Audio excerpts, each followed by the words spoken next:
আপনি এটা নিয়ে ভাইঙ্গা চুরা নদীতে ডুবাই দিলেন,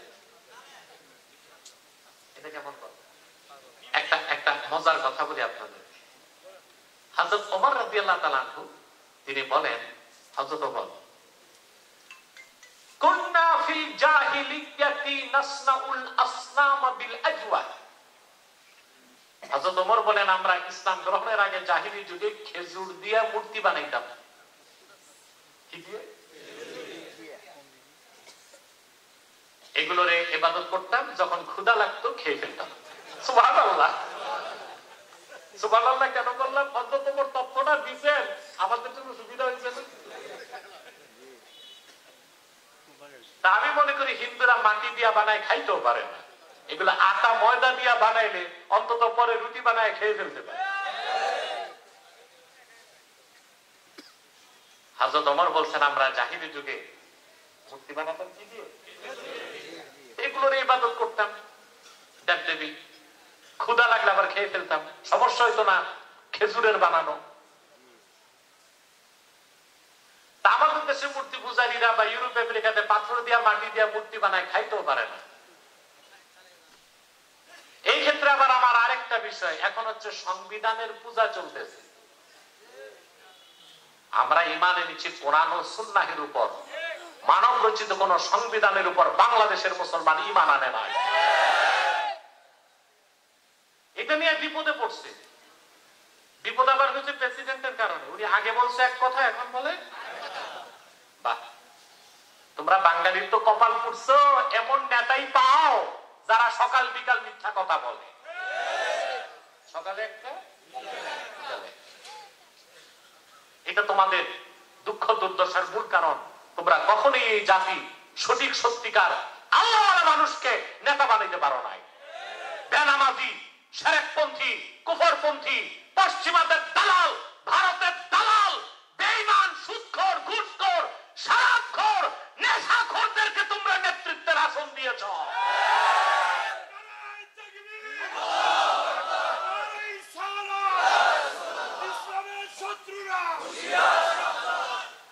এই জন্য তোমাদের কপালের কোনো পরিবর্তন নাই। কম আন্দোলন হয়েছে, বাঙালি কম রক্ত দিয়েছে। 1757 সালে সিরাজউদ্দৌলার পতনের মাধ্যমে এদেশের মানুষ স্বাধীনতা হারিয়েছে। আমার দৃষ্টিতে 2024 এখন পর্যন্ত এদেশের মানুষ স্বাধীন হইতে পারে নাই। তোমাদের পূর্বপুরুষ রক্ত দিয়েছে 47-এ ব্রিটিশ খেদাও আন্দোলনে, রক্ত দিয়েছে 1952 সালে ভাষা আন্দোলনের দাবিতে, রক্ত দিয়েছে 71-এ স্বাধীনতার দাবিতে। তারপরে সুদীর্ঘ 52 বছর দেশ স্বাধীনের পর স্বৈরাচার বিরোধী আন্দোলনে রক্ত দিয়েছে। 24 সালে ফেসিবাদ বিরোধী আন্দোলনে রক্ত দিয়েছে তোমরা। দেশ তো স্বাধীন হয় নাই। বাংলাদেশের জনগণের কোন অধিকার আছে পশ্চিমাদের বাদ দিয়া নীতি নির্ধারণ করবে? আছে? আমরা স্বাধীন কোথায়? আমার দৃষ্টিতে দক্ষিণ, আমার দৃষ্টিতে মিডল ইস্টে আরব রাষ্ট্রগুলো পুরা স্বাধীন। তারা নীতি নির্ধারণ করতে পারে নিজেদের মন মতো। আর দক্ষিণ পূর্ব এশিয়ায় একটা দেশও স্বাধীন না, বাংলাদেশও না, পাকিস্তানও না, ভারতও না। একটা স্বাধীন দেশ আছে দক্ষিণ পূর্ব এশিয়ায়, ওইটার নাম আফগানিস্তান। কারণ শরিয়া আইনে তারা দেশ চালায়। আমেরিকারে বুড়াঙ্গুল দেখায় দিচ্ছে। আমেরিকা $7.5 বিলিয়ন আফগানিস্তানের রিজার্ভ আটকায় দিছে। মাত্র 2 বছরের মাথায় এত অর্থনৈতিক উন্নতি ঘটেছে আফগানিস্তানে, এখন তাদের আফগান মুদ্রা ডলারের কাছাকাছি পৌঁছে গেছে। আল্লাহর দ্বীনের শরীয়তকে মেনে নিলে এমনি আল্লাহ বরকত দেন। আগে আফিম চাষ করত, নেশা। শরিয়া আইন কায়েম হওয়ার পর আফিম চাষ বন্ধ। এখন চাষ হয় জাফরান, স্যাফরন। উন্নত মানের 1 কেজি জাফরানের দাম 3.5 লক্ষ টাকা। 1 কেজি। আপনারা যে কিনেন যে 500 টাকায় 3-4টা, এগুলো জাফরান না, এগুলো হচ্ছে সেমাই। সেমাই রং দিয়ে আপনাদেরকে দিয়ে দেয়, সুতা। আপনার মনে করেন জাফরান কিনছেন। উন্নত মানের 1 কেজি জাফরানের দাম 3.5 লক্ষ টাকা। আফগানিরা যেন সোনা চাষ করতেছে। সারা দেশে চোর নাই, কারণ চুরি করলে হাত কেটে দেয়। ধর্ষক নাই, ধর্ষণ করলে পাথর বর্ষণ। সবাই নামাজ পড়ে, নামাজ না পড়লে বেত্রাঘাত। মহিলারা চাকরি বাকরি ব্যবসা সব করতে পারবে, শর্ত পর্দার সাথে যাও। ওরা স্বাধীন, আমরা স্বাধীন? আমরা তো আমাদের সেন্ট মার্টিনটাই রাখতে পারতেছি না। এখন থেকে আইন হচ্ছে ফেব্রুয়ারির পর কেউ যেতেই পারবে না। কোন দিন যেন আবার শুরু হয় যে এখন থেকে পাসপোর্ট ভিসা নিয়ে সেন্ট মার্টিন ঢুকতে হবে, ঠিক নাই? আমি আপনাদের এই দেশ স্বাধীন আপনারা করছেন 5ই আগস্ট। আমি নারায়ণগঞ্জের মহাসমাবেশে 8 তারিখ 9 তারিখ বলেছি, দেশ একটি গজব থেকে মুক্ত হয়েছে, আমার ভয় হয় আরেকটা গজবে যেন না ঢুকে।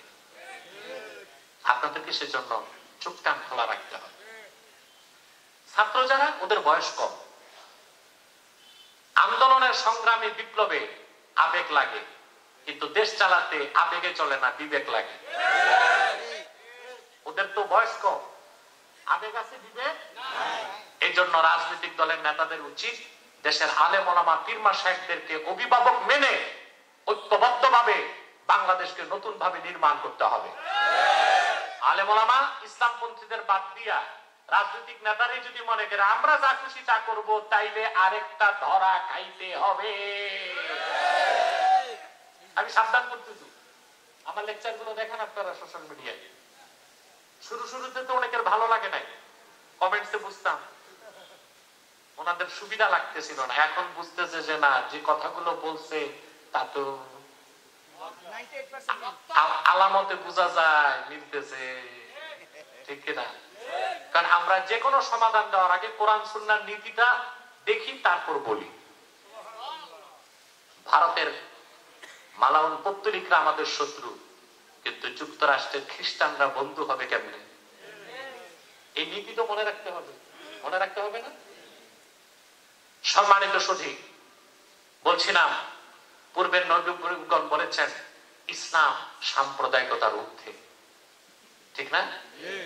আল্লাহর হাবিব মুহাম্মদ সাল্লাল্লাহু আলাইহি ওয়াসাল্লাম ১৫০০ বছর আগে আল্লাহর পক্ষ থেকে গোটা বিশ্ব মানবতার মুক্তির জন্য যে জীবন বিধান এনেছেন ইসলাম, এটা শুধু আরববাসীর জন্য আনেন নাই, গোটা মানব জাতির জন্য। সেজন্য পূর্বের নবীগণ ডেকেছেন হে আমার জাতি, কিন্তু বিশ্ব নবী বলেছেন হে মানব জাতি। ইয়া আইয়ুহান নাসু উবুদু রাব্বাকুমুল্লাযী খালাকাকুম ওয়াল্লাযীনা মিন ক্বাবলিকুম লাআল্লাকুম তাত্তাকুন। হে মানব জাতি, তোমরা তোমাদের রবের ইবাদত করো। সুবহানাল্লাহ। ইবাদত করবেন আল্লাহ। এখন আমি দ্বিতীয় পর্বে চলে যাচ্ছি। ইবাদতের অর্থ কি এটা একটু ব্যাখ্যা করতে হবে। ইবাদত হবে কার? আল্লাহ। এখন প্রশ্ন, একটা প্রশ্ন ছিল না, আপনারা তো মনে করিলেন না? আল্লাহ বলেছেন ইয়া আইয়ুহান নাসু উবুদু রাব্বাকুম, ইয়া আইয়ুহান নাসু উবুদুল্লাহ, এটা বলেন নাই? বলতেন রবের ইবাদত করো, কেন? উত্তরটা লাগবে? ও আরে বাবা, ঘুমায় যাচ্ছ তোমরা? স্টিমিনা চলে গেছে? আছে? রাত 11:20 হয়ে গেছে, 1 ঘন্টার বেশি হয়ে গেছে। হ্যাঁ, 1 ঘন্টা 10 মিনিট। আর 20 মিনিট ইনশাল্লাহ না, এরপর তো আমি কুলাবে না শরীর।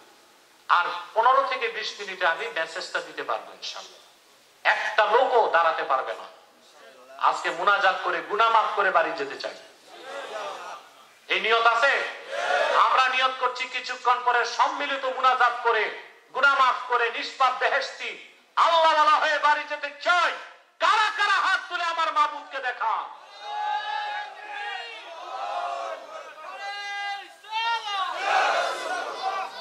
আল্লাহ কবুল করুক, আল্লাহ মঞ্জুর করুক, বলুন আল্লাহ। সম্মানিত সুধী, এখন প্রশ্ন হলো আল্লাহ তাআলা এই কথা কেন বললেন তোমরা তোমাদের রবের ইবাদত করো, তোমরা আল্লাহর ইবাদত করো, এটা তো বলতে পারতেন। প্রশ্ন আসে না? আল্লাহ, আল্লাহর জাতি নাম। আমার আল্লাহ যত বড়, সুবহানাল্লাহ, ওনার এই নামটাও তত বড়। এই নাম থেকে বান্দা আল্লাহর পরিচয় লাভ করতে পারবে না, সম্ভবই না। এই জন্য দেখেন সূরা ফাতিহায় আল্লাহ বললেন আলহামদুলিল্লাহি রাব্বিল আলামিন, সকল প্রশংসা আল্লাহর জন্য। কোন আল্লাহর জন্য? তিনি পরিচয় শুরু করলেন রাব্বিল আলামিন, যিনি সৃষ্টি জগতের রব, আর রহমানির রহিম, যিনি রহমান, যিনি রহিম, মালিক ইয়াউমিদ্দিন, বিচার দিনের মালিক। তাহলে লক্ষ্য করে দেখেন আল্লাহ রাব্বুল আলামিন কোরআন কারীম ওনার প্রথম পরিচয় কি দিলেন? রব। আলহামদুলিল্লাহ রাব্বিল আলামিন। আল্লাহর আখির নবী মুহাম্মদ সাল্লাল্লাহু আলাইহি সাল্লামের উপর অবতীর্ণ কোরআনের প্রথম ওহীতে আল্লাহ বলেন ইকরা বিসমি রাব্বিক। প্রথম ওহী তো আল্লাহ বলেন নাই ইকরা বিসমিল্লাহ। তার হাবিবের কাছে প্রথম ওহী আসলো গারে হেরাতে। আল্লাহ বললেন ইকরা বিসমি রাব্বিক, মুহাম্মদ সাল্লাল্লাহু আলাইহি সাল্লাম পড়ুন আপনার রবের নামে। কোরআনের শুরুতে তিনি আপন পরিচয় দিলেন, তিনি রব। প্রথম ওহীতে তিনি নিজের প্রথম নামটা নিলেন, তিনি রব। কোরআনের শেষ সূরাতেও দেখেন কুল আউযু বিরাব্বিন নাস, ওখানেও আপন পরিচয় দিলেন, তিনি মানব জাতির রব। বলেন সুবহানাল্লাহ। কেন? তার কারণ আল্লাহ রব, আমরা আব্দ। আব্দ বা বান্দার পক্ষে আল্লাহর আল্লাহ নাম থেকে পরিচয় লাভ করার জ্ঞান বুদ্ধি নাই। বান্দা সহজে তার মালিক আল্লাহকে চিনতে পারে আল্লাহর রুবুবিয়তের পরিচয়ের মাধ্যমে। সুবহানাল্লাহ। তিনি রব, তিনি কি? এখন রব কাকে বলে?